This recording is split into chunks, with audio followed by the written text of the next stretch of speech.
Greg Jennings, former NFL wide receiver on the 33rd team, which is former NFL executives and players, talking about how the Browns need to try to stop this Dolphins offense.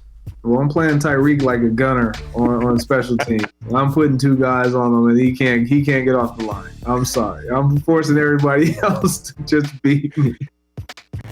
No, but seriously, it's a matter of making sure that you beat them up front. Like, there's no coverage that's going to stop these guys. If their quarterback is standing up and he has a pocket and a lane to throw, you got to beat them up front. Like, so we can talk coverage all day.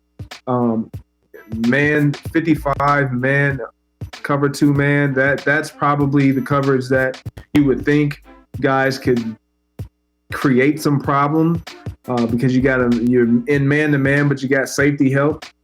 But then you leave the lanes open for a quarterback that can actually run and use his legs too. So that's a threat. But you got to get pressure on the quarterback. You got to just talk to your guys up front. Hey guys, we got to get home this week, because if we don't get home this week, there's no way we can hold up on the back end. And how do we know this?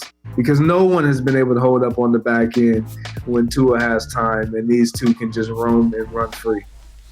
Yeah, and Eddie, the other thing that he brought up that I think is going to be important, hands in the passing lane if you can't get home, because Tua does get rid of the ball pretty quickly.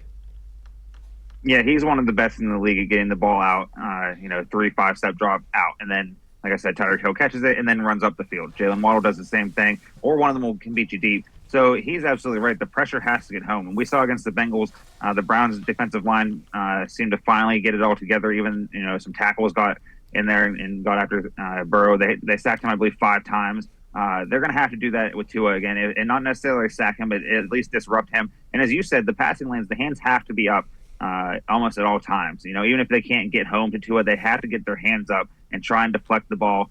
We saw last week Garrett, he tipped the ball. It led to the interception against the Bengals. So that's exactly what they have to do.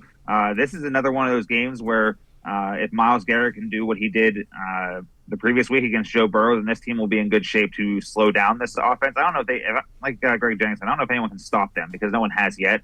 They're just, an explosive offense, and they've bought into each other. The addition of Tyreek Hill has been one of the best in the NFL this year. But the defensive line has to get home. And with that, if they are getting pressure onto it, the secondary has to, complement them, because we talk about complementary football. And last week was the first complete game I think the Browns played where the defense complemented the offense and vice versa. This week, the defense not only have to complement the offense, they're going to have to complement each other, because the defensive line has to get home. And then if they do get home and they don't bring him down, the secondary is going to have to cover the receivers.